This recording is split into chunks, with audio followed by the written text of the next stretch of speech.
একটা মেয়ের কাছে জানতে চেয়েছিলাম বিয়ের আগের আর পরের মধ্যে পার্থক্য কী। মেয়েটা উত্তরে বলেছিল, বিয়ের আগে ছিলাম বাবার বাড়ির মেয়ে, আর এখন হয়েছি শ্বশুর বাড়ির বৌমা। আগে আমার মুখে সবাই খাবার তুলে দিত, আর এখন আমাকেই সবার মুখে খাবার তুলে দিতে হয়।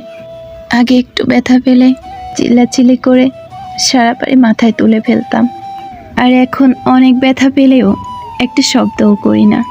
আগে হাসার জন্য মা বকতো, আর এখন কাঁদতে গেলেও ভয় হয়। আগে একটু মন খারাপ হলেই মা বুঝে ফেলতো, আর এখন ভেতরটা চুরমার হয়ে গেলেও কেউ বোঝে না। আগে নিজের পছন্দকে অনেক বেশি গুরুত্ব দিতাম, আর এখন অন্যের পছন্দের উপর ডিপেন্ড করতে হয়। আগে ঘুরতে অনেক ভালো লাগতো,